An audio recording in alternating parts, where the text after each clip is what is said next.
Well, in a sense, yes on the one hand, but also no. I believe that I made conscious effort. Having made up my mind that I'm going to connect with the people. And I know that the challenge of this democracy has been that it's not delivering to the ordinary man. And I made conscious effort to deliver to the ordinary man. And it was easy for me to show to the people what we have accomplished over 3.5 years, and ask them to reflect on the fact that for 10 years in all the communities they can't say this was what we gained. And of course, to the question, where are you now getting money from? So, well, the money has always been there. It's all about management. And I try to communicate to them in a way that they can understand how governance is run. And I remember a couple of places I said, look, it's like a worker who is well paid, but as soon as he gets the money, he stops over at the beer parlor on his way home, spend all the money at the beer parlor, he goes home and tells the family has not been paid. So obviously, although he's well paid, but he may not be able to train the children. Now you can also have a worker who takes all his pay, pack at home, look after the wife, the children, and even think about future and save. And on the deliverables, we can point in every ward, in every local government, the number of schools we built. I think therefore that based on performance, I expect that if the people are going to vote on the basis of how government has affected them, they will have massive support.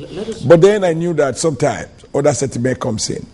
But I was surprised that the message went much deeper and that, they responded rather favorably by saying to them, look, if your brother is in government and he privatized what was meant for you, he's only shared the money with you. So don't look at where I come from, just look at what I have done and whether or not this affected you, your child, your wife in any way. If yes, do you want to return to the past? So in a sense, I expected last slide. I did say to people that if the vote counted, that we can easily get up to 80% of the vote. Of course, what we got was almost 74%, a little less than 80.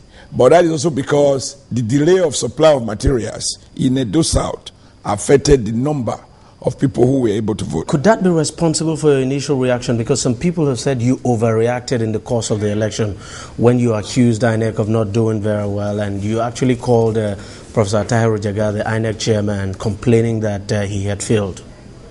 No, I didn't overreact. In my union training, there is wisdom in taking preemptive steps to avoid fraud or to avoid an act that will affect you negatively. Now, I can understand if you couldn't deliver material to a village, but obviously, to say you couldn't deliver materials to Benin City, anywhere in Benin City, when your office is right here, meanwhile, the same material got to Edo Central on time, they got to substantial part of Edo North on time, and as of that time, 9 o'clock, 10 o'clock, 11 o'clock, my people were calling me up to now, we have no material, we are becoming restive, and there were areas where they delivered the wrong voter register. And considering that, before now we have information that they were going to do some of these things, they were going to deliberately sabotage supply of materials. And I conveyed this to Professor Jega in black and white, and it's become vast. And they keep talking about evidence. You won't find the evidence of the delay until it occurred. And to be honest, I also tried to speak to Jega on the phone, and he wouldn't speak to me. Say he doesn't talk to Khalid. I said, no, you can't be bigger than your job. Any Nigerian who has information about what is going wrong is entitled to call you as the boss. Because who else should I complain to? Should I complain to the man who has made a deal? And I was very specific. I believe that a lot of people who came to Edo came to do a good job. And they did manage at the end to do a good job. But there were also people who went into deals. Ismail Igbani is one of them. And I'm like, why will you deploy Igbani to the most populated local government? This man has presided over fraudulent election in the past. Are you specifically saying you called Ephraim Igbani, who is, of course, a national commissioner in INEC, accusing him of not doing his job and accusing him of, compromising? Yeah, he's done it before. In 2007, he presided over my rigging. And I called him and I said, Mr. Igbani, why will you not deliver materials on time? How can we get materials on time in Edo North, in Edo Central, but not in Edo South? And in my petition to Jega, I had told him that they were going to do exactly that. And his man told me, no, he's just a figurehead. He's not responsible. So what did you come to do in Edo State? Who are the guys responsible? And I called the Reg said, look, we have commissioner for each of the local government. Isman Igbani is responsible for Oredo. He doesn't just know what is going on. And then we start hearing the story. They didn't pay the coppers. And the coppers said they will not go unless they are paid. Now, why will you pay coppers in Setra? Pay coppers in the north. You did not pay coppers in Edo South. Again, all of this point to pre-arrangement. But let me be clear here. I believe Jega meant every word that he made to us, namely that he will do his best. But I'd also warn him that the fact that you have good intention, you should know that you are also surrounded by some people who have been perpetrating electoral fraud over the years. And Isman Igbani is one of them. The court have established this, not my opinion, that the elections in Edo State were rigged under his watch. So why will you send him back to Edo State?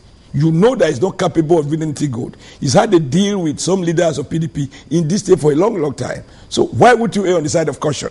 Why not bring people who are from other part of the country, like he did with the election, the resident election commissioner, the man he brought from Adamawa also. For me, he did a fantastic job. I spoke to him on the phone.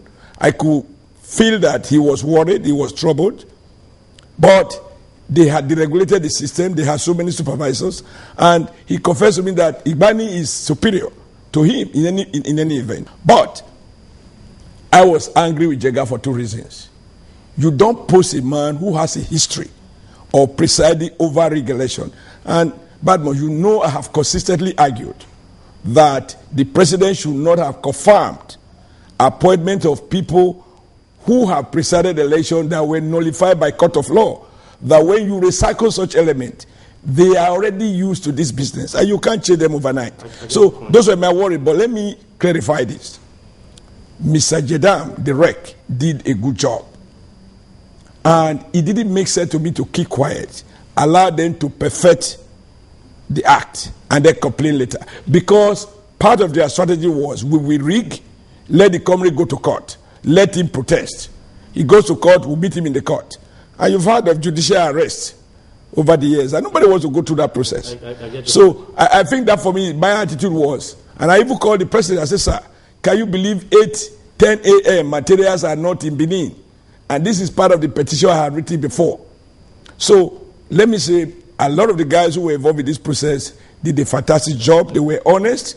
They reported on time. Whenever they were complaining, they acted properly. It was Igbani, to be specific. And I'm being specific because I do not want to rubbish everybody. I'm angry with Jega because he ought to know the men working with him. And he told me, I carefully selected those I'm deployed to Edo. So if Igbani was one of those he carefully selected, knowing it is an antecedent, I didn't think I should excuse him. Now the election has come and gone. The burden of expectation is very high. And you look at the Edo people as you speak right now. Would you give them the assurance that you're not going to slow down, that you're going to continue with the same aggression with which you pursued development project in your first term? Before then, let me just say that I like to appreciate the president for fulfilling his promise. Because you will talk about and be elected if they have used the security agencies. The military did a fantastic job. Even though people were very suspicious that because one of the candidates is a retired military officer, therefore the military could be used. They have shown that national interest supersedes what you call esprit de corps. And I'm proud of them. I think they stood for Nigeria. And they carry out the orders of the president to the letter. Both the chief of army staff, the brigade commander here, they did a good job. Our villagers were telling us how the army were helpful to them. Whenever there was an attempt to snap bosses, they were there properly. I mean, we have to appreciate them. I believe the IG too shows sufficient concern in deploying the number of officers he deployed, and that helped a lot to prevent rigging and thuggery. So I must commend the president for being a statesman, recognizing that even the defeat of his party is still a victory to him, because he also has the responsibility of ensuring that he contributes to laying solid political substructure for Nigeria to build on. And I think in Edo State, the people are happy with the president, I'm happy with him, and I'm happy with the security agencies. On this occasion, I am indebted to them, and we will build on that. Now, as for the expectation, when you realize that you won election in 18 local government areas, that so many people voted for you, they have choose, and you see the enthusiasm in their face, the passion. Now, in my heart, I say, God, having used these people to vote for me, you've got to give me the courage, the wisdom, the good heart to get the priorities right and to assist me to resist temptation, to do the right thing in order to sustain this trust that these people have so massively demonstrated. But I'm confident that we will meet their expectation. I can't afford to relax. Trace my history. Now, I am more aware, and we've done studies in a variety of areas. I'm clearer about the challenges of the state. I'm clearer about possible sources of funding those challenges and how we address them. I'm clearer of the kind of people, politicians that I work with, the skills available at home, and some of the institutional reforms we carried out, like massive investment in ICT, information, communication technology. You know, Edo State was declared as the best ICT state just earlier this year, 2012. Now, with those investments, we now can begin to, build on the benefits. So the problem of ghost workers is not an issue anymore in Edo State, fraudulent pension and all of that. We have enacted the Public Procurement Act, so we are going to now begin to encourage our people to follow due process and ensure that the laws are observed. And so you have basis to ensure that the government delivers to the people. And of course, the flooding problem of Benin, we spent some time carrying out studies. Those reports are in, we're already implementing. So we now need to just roll out. We don't need to go and say, look, in this area, where do we take the water to? All of those answers we have.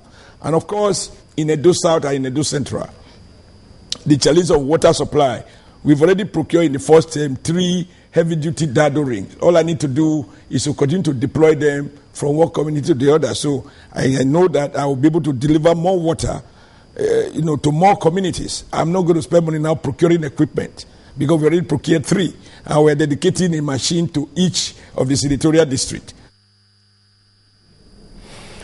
Well, you could say the governor there setting his own agenda, setting the agenda for himself. Well, we just hope he does very well. And all we can just do is wish him all the best of luck. It's on that note, we end Politics Today this week. We thank you very much for watching. I am Deji Badimasi. I'll be back here next week. See you then.